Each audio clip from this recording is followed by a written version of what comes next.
जय हिंद। महर्षि study group में आपका स्वागत है। मैं आरती सिंह आपका स्वागत करती हूँ।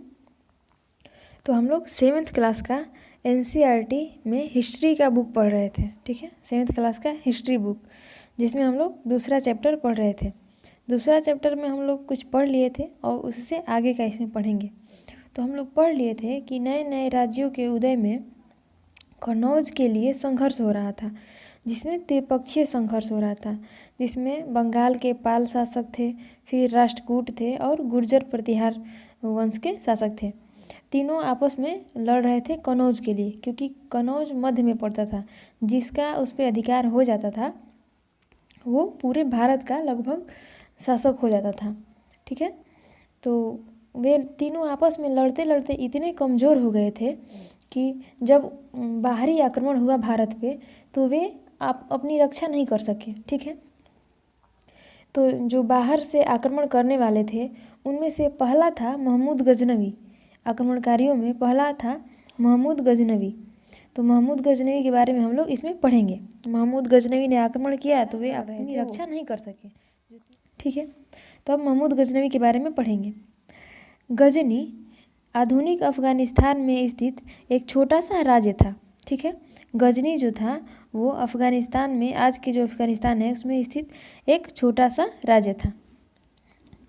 एक तुर्क सरदार ने 10वीं शताब्दी में, 10वीं शताब्दी का मतलब है कि 900 ईस्वी के बाद, ठीक है, 10वीं शताब्दी में इस राज्य की स्थापना की थी। गजनी राज्य की स्थापना की थी एक तुर्क सरदार ने 10वीं शताब्दी में। ठीक है, उसके उत्तराधिकारियों में महमूद भी था, यानी कि जो तुर्क सरदार था उसके उत्तराधिकारियों में, यानी कि उसके बाद जो राजा बने उसके उत्तराधिकारी, उसके जो भी सगे संबंधी थे उनमें महमूद भी था। यहाँ महमूद को ही महमूद गजनवी कहा गया है आगे चलकर। ठीक है, यहाँ जो महमूद दिया है ना, इसे ही महमूद गजनवी कहा जाता है। ठीक है, तो वह गजनी को एक बड़ा और शक्तिशाली साम्राज्य बनाना चाहता था।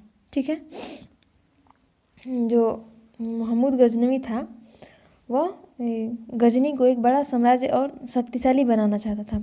अतः उसने, यानी कि महमूद गजनवी ने मध्य एशिया के कुछ भागों, यानी कि मध्य एशिया के कुछ भाग, ईरान और उपमहाद्वीप के उत्तर पश्चिमी हिस्से को जीत लेना चाहा। यहाँ उपमहाद्वीप से मतलब है कि भारत के उत्तर पश्चिमी हिस्से को जीत लेना चाहा। उत्तर पश्चिम में जैसे कि जम्मू कश्मीर का जो एरिया है, पाकिस्तान का, पंजाब, राजस्थान, गुजरात, ये सब का जो एरिया है वो उसने जीतना चाहा। ठीक है, सन 1010 और 1025 के बीच महमूद ने उत्तर भारत के केवल उन मंदिरों पर आक्रमण किया जिनमें बहुत संपन्न, उन नगरों पर आक्रमण किया जिनमें बहुत से संपन्न मंदिर थे। केवल उन नगरों पर आक्रमण करता था जिसमें संपन्न मंदिर होते थे। ठीक है, इन नगरों में मथुरा, थानेश्वर, कन्नौज, वृंदावन और सोमनाथ थे। ठीक है, सोमनाथ थे। इनमें से गुजरात का सोमनाथ मंदिर अपने धन और वैभव के लिए काफ़ी प्रसिद्ध था। ठीक है, सोमनाथ मंदिर जिस पे वो 1025 ईस्वी में आक्रमण किया था महमूद गजनवी ने और उसे लूटा था, सोमनाथ मंदिर को, जो कि गुजरात में है। सन 1030 ईस्वी में महमूद की मृत्यु हो जाने पर उत्तर भारत के लोगों को राहत मिली, क्योंकि उसके आक्रमणों से सामान्य जनजीवन प्रभावित होता था।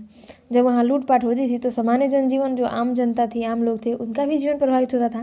तो जब उसकी मृत्यु हो गई तो वहाँ के लोगों को, भारत के लोगों को राहत मिली। ठीक है, इतना दिया है उसके बारे में। उसके बाद है समकालीन इतिहासकारों ने, यानी कि उस समय के जो इतिहासकार थे वो महमूद के आक्रमणों के बारे में बताए हैं इसमें। तो समकालीन इतिहासकारों ने महमूद के भारत आक्रमणों के उद्देश्य का विवरण देते हुए लिखा है कि महमूद भारत में इस्लाम धर्म की प्रतिष्ठा को स्थापित करना चाहता था। कुछ इतिहासकार कहते हैं कि जो महमूद गजनवी था वो इस्लाम धर्म को यहाँ स्थापित करना चाहता था, इसीलिए भारत पर आक्रमण कर रहा था। जबकि कुछ इतिहासकार का मानना है कि महमूद का उद्देश्य भारत में धन लूटना ही था, ताकि इस धन से मध्य एशिया में साम्राज्य विस्तार के लिए सैनिक साधन जुटा सके। कुछ इतिहासकार का कहना है कि वो यहाँ धन के लिए आक्रमण करता था। ठीक है, अब आगे है आक्रमणों का प्रभाव, यानी कि वह जो आक्रमण किया उसका क्या प्रभाव पड़ा भारत पे। ठीक है, तो चलिए देखते हैं। महमूद के आक्रमणों का प्रभाव भारत पर अस्थायी नहीं प्रतीत होता है। ठीक है, वह अस्थाई नहीं प्रतीत होता है। उसने भारत में कोई अस्थाई राज्य बनाने का प्रयास नहीं किया, मतलब अपना राज्य बनाने का प्रयास नहीं किया, केवल लूटपाट किया, राजा को हराया, उनके राज्य को लूटा और धन लेकर वापस चला गया। अस्थाई राज्य नहीं बनाया। हर विजय अभियान के बाद वह धन लूटकर गजनी वापस लौटता रहा। भारत पर उसने लगभग 17 बार आक्रमण किया, यानी कि महमूद गजनवी ने 17 बार आक्रमण किया था भारत पे कि, और प्रत्येक बार भारतीय राजाओं की सैनिक शक्ति को आघात पहुंचाया तथा उन्हें पराजित किया। प्रत्येक बार 17 बार जब आक्रमण किया तो वह प्रत्येक बार राजाओं को पराजित किया और उनकी सैनिक शक्ति को आघात पहुंचाया। बहुत सारे सैनिक मारे गए, तो ये सब मतलब विनाश हो गया, राजा लोग का आघात पहुंचाया, उन्हें नुकसान पहुंचाया, यही मतलब है। इन आक्रमणों से बाहरी शक्तियों को भारत की राजनीतिक एवं सैनिक दुर्बलता का पता चला। ठीक है, जब यह आक्रमण कर रहा था तो और भी जो लोग थे तो उन्हें जब पता चला कि भारत में वह राजाओं को हरा रहा है, वहाँ से धन लूट कर ले आ रहा है, तो लोगों और भी जो लोग थे उन्हें भी पता चला, जो और भी बाहरी शक्तियाँ थी जो भारत पे आक्रमण करना चाहती थी, उन्हें पता चल गया कि यहाँ के सैनिक बहुत या फिर राजा उतने सबल नहीं है कि आक्रमणों को झेल सकें। ठीक है, तो सैनिक दुर्बलता का पता चल गया। आगे चलकर तुर्क और अफगानों ने कई बार भारत पर चढ़ाई की तथा एक अस्थाई साम्राज्य की स्थापना में सफल रहे। जो महमूद गजनवी था, ये तो अस्थाई राज्य नहीं बनाया, लेकिन इसके आक्रमण के चलते दुर्बलता का पता चला और दूसरे लोग जैसे तुर्क लोग और अफ़गान के जो लोग थे, तुर्क और अफ़गान जो थे, वो भारत पे चढ़ाई किए और राज्य बनाने में सफल रहे और अस्थाई राज्य की स्थापना की है। ठीक है, अपनी नकारात्मक छवि के बावजूद महमूद के आक्रमणों ने इस्लामी और हिंदू संस्कृति के बीच संपर्क में योगदान दिया। यानी कि उसकी छवि तो नकारात्मक ही थी, आता था, लूट मार करता था और जाता था, इसके बावजूद भी उसने इस्लाम और हिंदू संस्कृति के बीच संपर्क में योगदान दिया। ज़्यादा मतलब धर्म को लेकर ज़्यादा कुछ विवाद नहीं किया। ठीक है, शाहनामा नामक महाकाव्य के लेखक फिरदौसी उसी के संरक्षण में रहा। जो फिरदौसी था वो महमूद गजनवी के ही संरक्षण में रहा, जो कि शाहनामा महाकाव्य के लेखक हैं। ठीक है, उसी ने मध्य एशिया के प्रसिद्ध विद्वान अलबरूनी को भारत भेजा। यानी कि महमूद गजनवी ने ही मध्य एशिया के जो प्रसिद्ध विद्वान अलबरूनी थे, उन्हें भारत भेजा था। ठीक है, उसने भारत के संबंध में अपनी प्रसिद्ध रचना, यानी कि अब अलबरूनी ने भारत के संबंध में अपनी प्रसिद्ध रचना तहकीकाते हिंद लिखी। ठीक है, तहकीकाते हिंद लिखी। किसने लिखी? तो अलबरूनी की किताब है तहकीकाते हिंद। ठीक है, और शाहनामा है फिरदौसी की किताब। ठीक है, ये सब भी क्वेश्चन पूछता है। इस पुस्तक में, यानी कि तहकीकाते हिंद पुस्तक में, भारत और यहाँ के निवासियों के सामाजिक जीवन का विस्तार से वर्णन किया गया है। ठीक है, यहाँ के निवासियों का सामाजिक जीवन कैसा था, यहाँ के लोग कैसे रहते थे, क्या पहनते थे, यही सब इसके बारे में विस्तार से वर्णन है तहकीकाते हिंद पुस्तक में, जो लिखी गई है अलबरूनी के द्वारा। ठीक है, अब आगे, महमूद गजनवी के आक्रमणों के लगभग 150 वर्षों बाद तुर्कों के आक्रमण का दूसरा चरण उत्तरी भारत में आरंभ हो गया। ठीक है,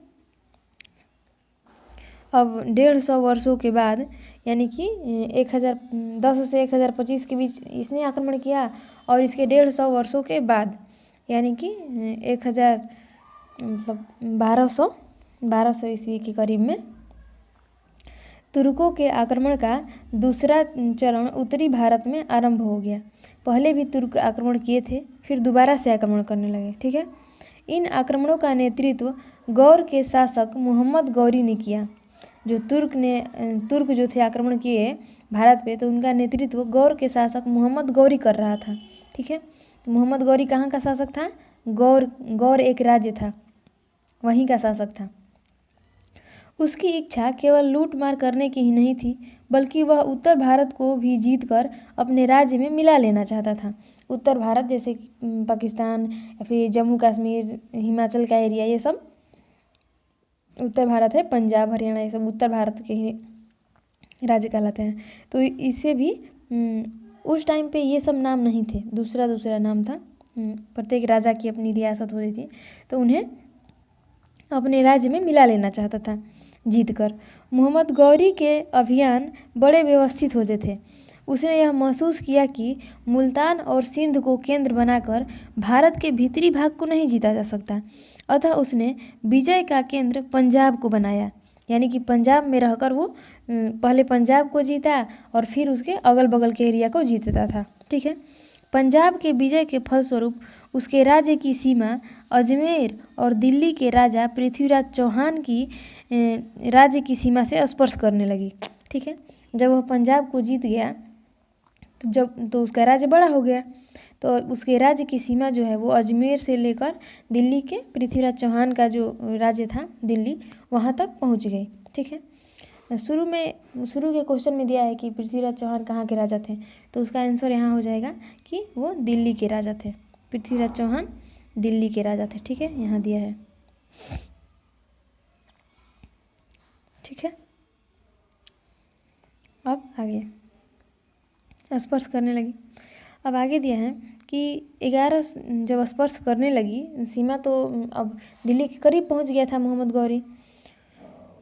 तब क्या हुआ कि 1191 ईस्वी में भटिंडा के निकट तराइन गांव के मैदान में हुए प्रथम युद्ध में गौरी पराजित हो गया।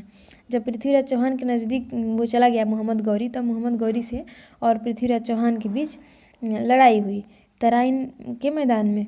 कब? 1191 ईस्वी में, जिसमें मोहम्मद गौरी पराजित हुआ।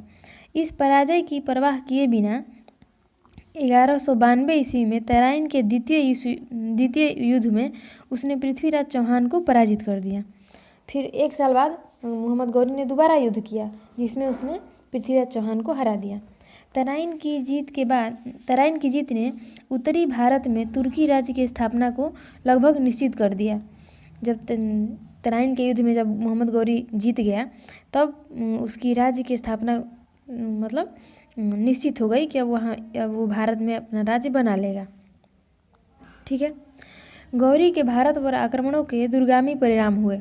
इसके फलस्वरूप दिल्ली सल्तनत की स्थापना हुई। यानी कि जब गौरी ने भारत पर आक्रमण किया, तो इसी के फलस्वरूप दिल्ली सल्तनत की स्थापना हुई, जिसके बारे में आप विस्तार से अगले अध्याय में पढ़ेंगे। ठीक है। यहाँ तक है कि मोहम्मद गौरी ने लड़ाई किया पृथ्वीराज चौहान से, जिसमें पृथ्वीराज चौहान को दोबारा हरा दिया। पहले तो मोहम्मद गौरी हरा, फिर पृथ्वीराज चौहान को हराया, और इसी के फलस्वरूप जब इसने अपने राज्य की स्थापना कर दी भारत में, तो इसी के फलस्वरूप दिल्ली सल्तनत की स्थापना हुई। ठीक है, जिसके बारे में हम लोग अगले अध्याय में पढ़ेंगे। अब आगे दिया है दक्षिण के राज्य। ठीक है, यानी कि उस समय दक्षिण भारत में क्या हो रहा था उसके बारे में। ठीक है, तो देखते हैं दक्षिण के राज्य। उन दिनों उत्तर भारत की तरह दक्षिण भारत में भी अनेक राज्य थे। ठीक है, मानचित्र 2 पर गौर करें। यानी कि मानचित्र 2 यहाँ पे है, तो यहाँ पे तो कुछ समझ में नहीं आ रहा है, उसमें दिया होगा, लिखा होगा। ठीक है, तो वहीं पढ़ते हैं। मानचित्र 2 पर गौर करें। कृष्णा नदी के उत्तर के राज्य दक्षिण पथ के राज्य तथा कृष्णा नदी के दक्षिण के राज्य सुदूर दक्षिण के राज्य थे। ठीक है, ये नाम थे उसके, राज्य के नाम होते थे। ठीक है, दक्षिण पथ के राज्यों में यानी कृष्णा नदी के जो उत्तर में थे, उन्हें दक्षिण पथ का राज्य कहा जाता था। तो दक्षिण पथ के राज्यों में राष्ट्रकूट तथा चालुक्य प्रमुख थे। ठीक है, जो दक्षिण पथ के राज्य थे यानी कृष्णा नदी के उत्तर के जो राज्य थे, उसमें राष्ट्रकूट और चालुक्य प्रमुख थे। इनके बारे में आप समझ चुके हैं। ठीक है, अब सुदूर दक्षिण के राज्यों में यानी कि कृष्णा नदी के दक्षिण के जो राज्य थे, उन राज्यों में चोल, चेर, पांड्य आदि प्रमुख थे। ठीक है, दक्षिण में आधुनिक मदुरै क्षेत्र में चोल साम्राज्य के दक्षिण में पांड्य राज्य था। ठीक है, जो आधुनिक मदुरै है उसके क्षेत्र में चोल साम्राज्य था और उसके दक्षिण में पांड्य राज्य था। आधुनिक केरल प्रांत में चेर वंश का शासन था। मदुरै में चोल का था, उसके दक्षिण में पांड्य का, और जो आज का केरल है उसमें चेर वंश का शासन था। ठीक है। चोल राजाओं ने तंजौर के आसपास के क्षेत्र तमिलनाडु से अपना शासन प्रारंभ किया। ठीक है। तंजौर के आसपास का क्षेत्र था जो कि अब तमिलनाडु है, वहीं से चोल राजाओं ने अपना शासन प्रारंभ किया। धीरे धीरे पल्लव वंश के शासक और अन्य स्थानीय शासकों को पराजित कर अपने को दक्षिण में सबसे शक्तिशाली बना लिया। चोल राजाओं ने अपने को दक्षिण भारत में सबसे शक्तिशाली बना लिया। लेकिन साम्राज्य की स्थापना करने वाले आरंभिक चोल शासकों में विजयालय था। ठीक है। लेकिन जिसने चोल साम्राज्य की स्थापना की उनमें विजयालय था, विजयालय नाम था उनका, जिसने चोल साम्राज्य की स्थापना की। ठीक है। 846 से 871 ईस्वी तक शासन किया ये। उसने तंजौर को जीतकर अपने आप को एक स्वतंत्र राज्य का शासक घोषित किया। विजयालय ने तंजौर को जीतकर अपने आप को एक स्वतंत्र राज्य का शासक घोषित किया। ठीक है। चोल वंश के राजाओं में सबसे उल्लेखनीय राजा राजराज प्रथम था। राजराज प्रथम और उसका पुत्र राजेंद्र चोल था। सबसे एक होता है ना सबसे प्रतापी राजा, वो राजराज प्रथम थे और उनका पुत्र राजेंद्र चोल थे। राजराज प्रथम 958 से 1016 ईस्वी तक शासन किए और एक कुशल सेना संचालक थे। जो राजराज प्रथम थे वो एक कुशल सेना संचालक थे और उसने अनेक दिशाओं में आक्रमण किए। राजराज प्रथम ने अनेक दिशाओं में आक्रमण किए। राजराज दक्षिण पूर्व एशिया के व्यापार में अरबों के आधिपत्य से परिचित था, यानी कि जो अरब लोग थे उनसे वो राजराज प्रथम परिचित थे। अतः वह एक समुद्री विजय के लिए निकला। उसने श्रीलंका और मालदीव नामक द्वीपों पर अधिकार जमाकर अरबों के आधिपत्य को चुनौती दी। ठीक है।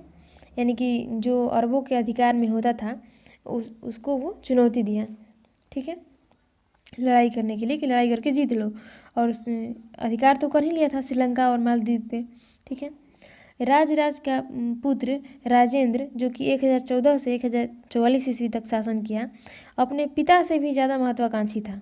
यानी कि वह और अपने साम्राज्य को बड़ा करना चाहता था जीत कर। ठीक है। उसने एक विशाल जल सेना का गठन किया। यानी कि राजेंद्र चोल ने एक विशाल जल सेना का गठन किया। उसके 2 युद्ध बड़े ही साहसिक और वीरतापूर्ण थे। ठीक है। अब आगे देखते हैं कि कौन कौन से युद्ध थे वो। ठीक है। एक तो वह जिसमें उसकी सेनाएं पूर्व भारत के समुद्र तट से होकर उड़ीसा को पार करती हुई गंगा नदी तक पहुंच गई। ठीक है। समुद्र तट से होकर उड़ीसा को पार करती हुई गंगा नदी तक पहुंच गई। और राजेंद्र का दूसरा अभियान श्रीलंका एवं दक्षिण पूर्व एशिया, ठीक है, जिसमें दक्षिण मलया प्रायद्वीप तथा सुमात्रा, जैसे जावा और सुमात्रा द्वीप है ना, वो सब दक्षिण पूर्व एशिया के देशों में हुआ। यानी कि जो इंडोनेशिया है, जावा, सुमात्रा, ये सब जो द्वीप है उन पे वो आक्रमण किया था। ठीक है। इस अभियान में उसने जल एवं थल सेना का उपयोग किया। इस अभियान का मुख्य उद्देश्य अपने राज्य के व्यापारिक हितों की रक्षा करना था। यानी कि वो अपने राज्य के व्यापारिक हितों का रक्षा करना चाहता था ताकि उसका व्यापार अच्छे से चल सके। अब चोल प्रशासन, यानी कि चोल राजाओं ने अपना प्रशासन कैसे करते थे उसके बारे में। ठीक है। यहाँ से चोल राजाओं के अनेक अभिलेखों से उनकी शासन व्यवस्था की जानकारी मिलती है। ठीक है। अब कैसे शासन व्यवस्था की जानकारी मिलती है आगे देखते हैं। बहुत सारे अभिलेखों में लिखा गया है। क्या लिखा गया है कि राजा राज्य में सबसे अधिक शक्तिशाली व्यक्ति होता था। ठीक है। कोई भी राजा अपने राज्य का सबसे शक्तिशाली व्यक्ति होता है। फिर भी शासन कार्यों के संचालन के लिए वह अपने मंत्री परिषद की सलाह लेता था। उसके आदेश यानी राजा के आदेश जीरु वाक्य उसका निजी सचिव लिख लिया करता था। कुछ अधिकारियों के नाम भी मिलते हैं। इनमें ओलैया नायकम यानी कि प्रधान सचिव होता था, जिसे ओलैया नायकम कहा जाता था। पेरुंदरम ये प्रधान कर्मचारी होता था एवं सिरुतरम निम्न कर्मचारी होता था। ये सब आदि उल्लेखनीय है। ठीक है। इस व्यवस्था से प्रतीत होता है कि चोल शासकों ने सुसंगठित नागरिक सेवा यानी सिविल सर्विस का विकास किया। संपूर्ण चोल राज्य को राष्ट्र कहा जाता था। प्रशासन की सुविधा हेतु संपूर्ण राष्ट्र कई इकाइयों में विभक्त था। ठीक है। जैसे आज राज्य जो है वो कई जिलों में विभक्त है, वैसे ही पूरा राष्ट्र कई इकाइयों में विभक्त होता है जिसे मंडल कहा जाता था। ठीक है, प्रत्येक मंडल कोट्टम यानी कमिश्नरी और प्रत्येक कोट्टम नाडु यानी कि जिला में बटा हुआ था। और पुनः प्रत्येक कुरम तहसील या प्रत्येक नाडु कुरम यानी कि तहसील में या फिर ग्राम समूह में विभाजित किया गया था। ठीक है, देख रहे हैं कितना व्यवस्थित तरीके से वो लोग शासन करते थे। अब मंडलम का प्रधान तो राजवंशीय होता था, क्योंकि मंडलम जो होता था वो राष्ट्र को बांटा गया था, मंडलम में राजवंशीय होता था। लेकिन कोट्टम नाडु व कुरम, कोट्टम नाडु व कुरम के अनेक अधिकारी व कर्मचारी होते थे। सभी अपने क्षेत्र की गतिविधियों की सूचना अपने से ऊपर वाली इकाइयों को देते थे। ठीक है, अब देखते हैं कि ग्राम स्वशासन यानी कि गांव में शासन कैसे चलता था। गांव का स्थानीय स्वशासन चोल शासन प्रणाली की प्रमुख विशेषता थी। ठीक है, गांव का जो स्थानीय स्वशासन था वही चोल शासन प्रणाली की प्रमुख विशेषता थी। बहुत से गांव में शासन का संचालन राजकीय कर्मचारियों के द्वारा न कर स्वयं गांव वालों द्वारा ही किया जाता था, यानी कि गांव के लोग ही वहाँ के प्रशासन की व्यवस्था देखते थे। यहाँ 3 प्रकार की ग्राम सभाओं का उल्लेख मिलता है। एक उर, ये सर्वसाधारण लोगों की ग्राम सभा थी जिसे उर कहा जाता था। फिर सभा या महासभा, ये गांव के वरिष्ठ ब्राह्मणों जिन्हें अग्रहर कहा जाता था उनकी ये सभा थी, जिसे सभा या महासभा कहा जाता था। और तीसरा है नगरम। नगरम में व्यापारी समुदाय की महत्वपूर्ण प्रशासकीय सभा थी। ठीक है, नगरम जो थी वो व्यापारी समुदाय की सभा थी। ठीक है, ग्राम सभा शासन कार्यों के संचालन के लिए कई समितियों का गठन करती थी, जैसे सामान्य प्रबंध समिति, उपवन समिति, सिंचाई समिति, कृषि समिति, शिक्षा समिति, लेखा जोखा समिति आदि। जो ग्राम सभा थी ये कार्यों के संचालन के लिए समितियों का गठन करती थी। समिति को वरीयम कहते थे। इन समितियों के माध्यम से ग्राम सभा अनेक कार्य करती थी, जैसे मंदिर तथा अन्य सार्वजनिक संस्थाओं की देखरेख, व्यापार की सुविधा के लिए राजपथों का निर्माण एवं मरम्मत, सिंचाई, सफाई आदि। सभा के सदस्यों का चुनाव लॉटरी द्वारा किया जाता था। ठीक है, सभा के सदस्यों का चुनाव लॉटरी के द्वारा किया जाता था। समिति के सदस्यों के लिए कुछ योग्यताएं निश्चित की गई थी। इसकी जानकारी उत्तर मेरूर के अभिलेख से मिलती है, यानी कि जो समिति के सदस्य होंगे उनकी क्या क्या योग्यताएं होनी चाहिए, ये सब भी था। ठीक है, अब आगे देखते हैं। ये एक अभिलेख है जिसे यहाँ पे दिया गया है। अभिलेख में तो बहुत सारी बातें लिखी होती थी, जिसमें देखते हैं इसमें क्या लिखा हुआ है। तमिलनाडु के चिंगलपुट जिले के उत्तर मेरूर अभिलेख के अनुसार, यानी कि उत्तर मेरूर अभिलेख से पता चलता है ना कि वहाँ जो मतलब समिति के संचालक होंगे उनकी योग्यता क्या क्या होनी चाहिए, तो उसी के बारे में यहाँ दिया गया है। तो उत्तर मेरूर अभिलेख के अनुसार सभा की सदस्यता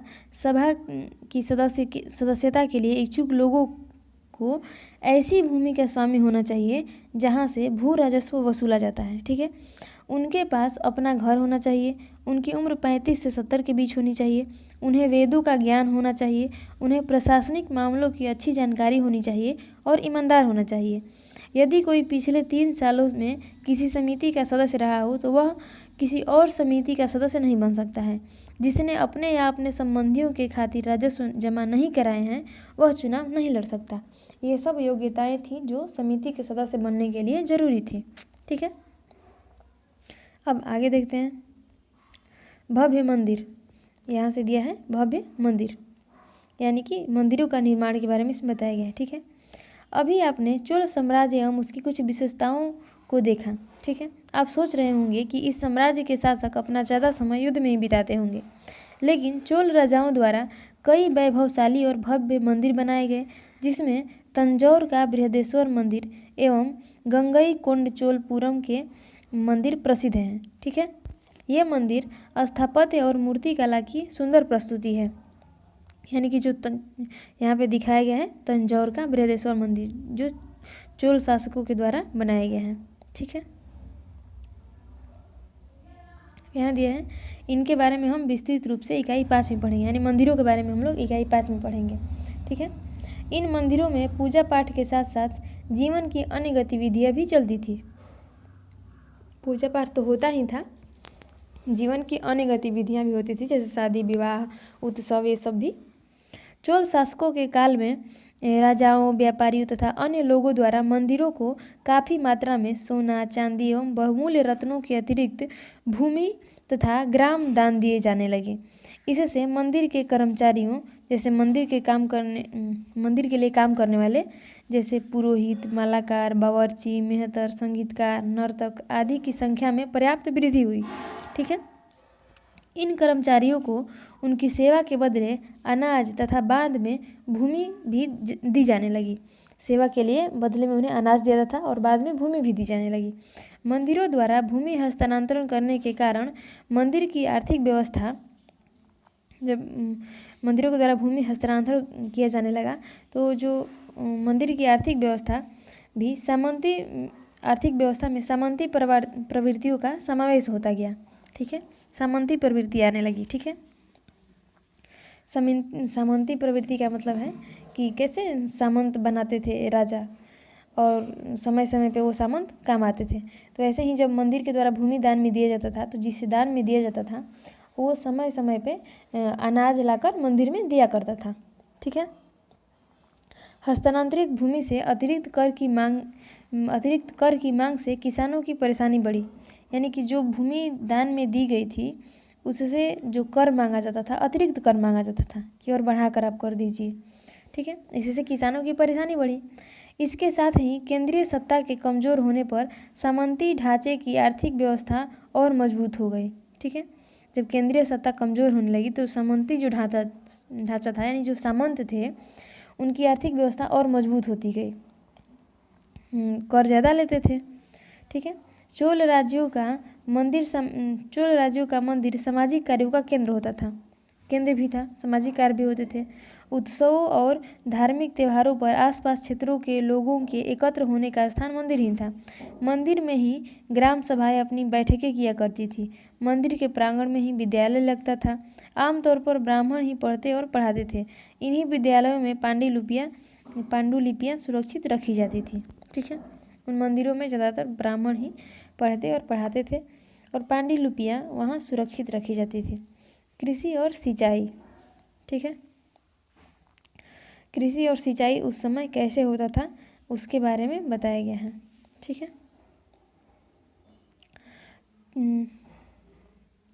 चोल प्रशासन ने कृषि और सिंचाई पर समुचित ध्यान देकर अपने राज्य को समृद्ध बनाने का प्रयास किया।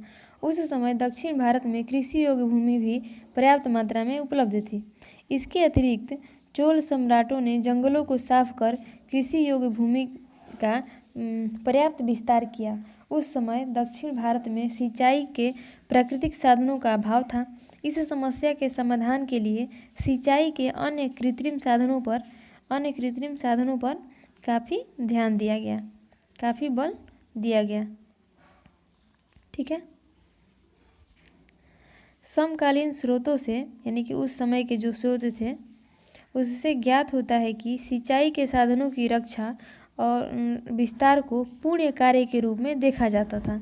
इनको जो सिंचाई के जो साधन थे उनकी रक्षा करना, ये सब पुण्य कार्य, यानी कि अच्छा कार्य के रूप में देखा जाता था।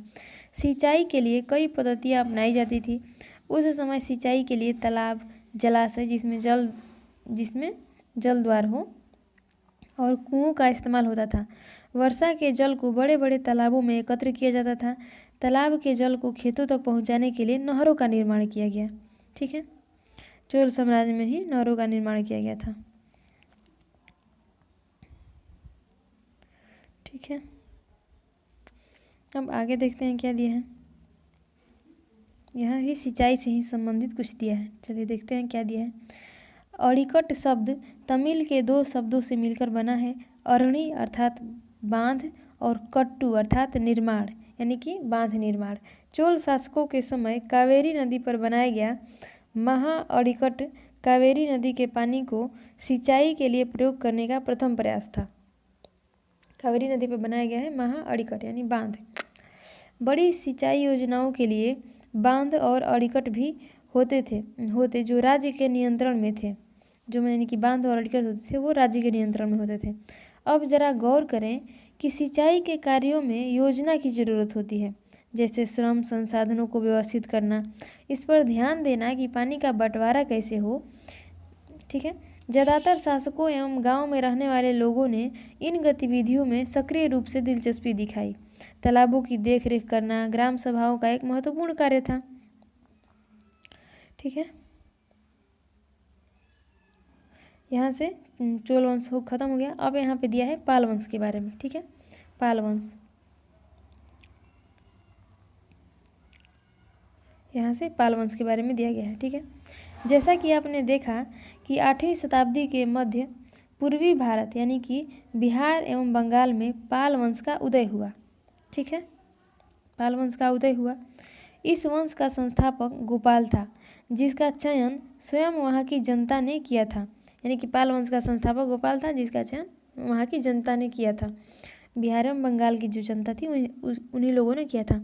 गोपाल के बाद धर्मपाल, देवपाल एवं महिपाल अनेक ऐसे राजा हुए जिन्होंने उत्तरी भारत में एक मजबूत राज्य के रूप में उभरने का प्रयास किया। स्मरण करें कि इनमें से कई राजाओं ने त्रिपक्षीय संघर्ष में भाग लेकर इसे एक केंद्रीय सत्ता बनाने की भरपूर कोशिश की। यानी कि जो त्रिपक्षीय संघर्ष हो रहा था उनमें से पाल वंश के कई राजाओं ने भाग लेकर इसे एक केंद्रीय सत्ता यानी कि कन्नौज को केंद्रीय सत्ता बनाने की भरपूर कोशिश की, लेकिन कोई यहाँ पे सफल नहीं हुआ। ठीक है। संभवतः बिहार का मुंगेर इनकी राजधानी थी। यानी कि पाल वंश की जो राजधानी थी वो बिहार की मुंगेर थी। ठीक है। क्या दिया है, इनकी राजधानी थी। पाल शासकों का काल कला, कौशल, स्थापत्य एवं शिक्षा के लिए विख्यात है। ठीक है। यहाँ हम उनकी मूर्ति कला एवं उनकी शिक्षा में दिए गए योगदानों की विशेष रूप से चर्चा करेंगे। ठीक है। पाल वंश के द्वारा जो कला में और शिक्षा में जो योगदान दिया गया है, मूर्ति कला में और शिक्षा में जो योगदान दिया गया है, उनकी चर्चा करेंगे। ठीक है। मूर्ति कला की एक विशिष्ट शैली भारतीय कला की पूर्वी भारत की मूर्ति शैली है। ठीक है। इसका जन्म इस समय हुआ। यानी कि जो भारतीय पूर्वी भारत की एक विशिष्ट शैली है उस शैली का जन्म पाल वंश के समय में ही हुआ। नालंदा, बोधगया, कुर्किहार कला के केंद्र बन गए। नालंदा, बोधगया और कुर्किहार यह कला के केंद्र बन गए, जहाँ प्रस्तर एवं धातु प्रतिमाओं का बड़े पैमाने पर निर्माण हुआ। धातु की प्रतिमाओं का बड़े पैमाने पर निर्माण होता था, जैसे ये बुद्ध भगवान की प्रतिमा है। पालकालीन मूर्तियाँ तत्कालीन धार्मिक विश्वासों से प्रेरित होकर बनाए गए। इनमें ज़्यादातर बुद्ध की मूर्तियाँ थीं। ब्राह्मण, जैन एवं अन्य देवी देवताओं की मूर्तियाँ भी मिली हैं, लेकिन ज़्यादातर बुद्ध भगवान की ही थी। ठीक है। पूर्वी भारत की इस विशिष्ट मूर्ति कला में काले स्लेटी रंग के कसौटी पत्थर का उपयोग किया गया है। इस शैली की मूर्तियाँ मुख्यतः पृष्ठ शिला पर पट्टा पर उकेर कर बनाई जाती थी। यानी एक ही पत्थर होता था और उस पर ही मूर्ति उकेर कर बनाई जाती थी। प्रारंभ में मूर्तियों का प्रभामंडल यानी कि जो मुख होता था वो अलंकृत नहीं थे, यानी कि श्रृंगार से अलंकृत नहीं थे। बाद में अलंकृत प्रभामंडल बनाए गए। साथ ही पृष्ठशिखा को भी अभिप्रायों से अलंकृत किया गया। जिस पत्थर पे मूर्ति बनाई जाती थी उसे भी अलंकृत किया गया। पाल कला के अंतर्गत बौद्ध मूर्तियों में बुद्ध के अतिरिक्त बोधिसत्व, तारा, तंत्रयानी, बौद्ध देव आदि प्रमुख हैं। ब्राह्मण देवताओं में विष्णु, शिव, सूर्य, दुर्गा, गणेश आदि की प्रतिमाएं भी बनी। जैन मूर्तियों में लगभग सभी तीर्थकारों का प्रतिनिधित्व देखने को मिलता है। पटना संग्रहालय में संग्रहित पालकालीन सर्वोत्तम उदाहरणों में एक सारी यानी कि सारण से प्राप्त अवलोकितेश्वर भूमि स्पर्श मुद्रा में बुद्धा, मैत्रेय की प्रतिमाएं हैं। मुंगेर से प्राप्त मकर मुख प्रणाल आदि प्रमुख हैं। ये सब हैं जो रखे गए हैं पटना के संग्रहालय में। इन्हें आज पटना संग्रहालय में जाकर देख सकते हैं। ये सब रखा गया है। पाल शासकों के समय कई महत्वपूर्ण शैक्षणिक केंद्रों की भी स्थापना हुआ। प्रथम शासक गोपाल ने अपने शासन के दौरान उदंतपुरी, जो कि वर्तमान के बिहार शरीफ है, वहाँ पे एक मठ तथा विश्वविद्यालय का निर्माण करवाया। धर्मपाल ने आज के भागलपुर जिले में, उस समय जो आज का भागलपुर जिला है, वहाँ पे विक्रमशिला विश्वविद्यालय का निर्माण करवाया। उसने नालंदा महाविहार को भी दान दिया। ठीक है, इतना है पाल वंश के बारे में। तो इतना हम लोग समझ लिए। अब मिलते हैं नेक्स्ट चैप्टर के साथ, उसमें देखेंगे क्या दिया है। तब तक के लिए आप लोग इसे 2 बार देखिए।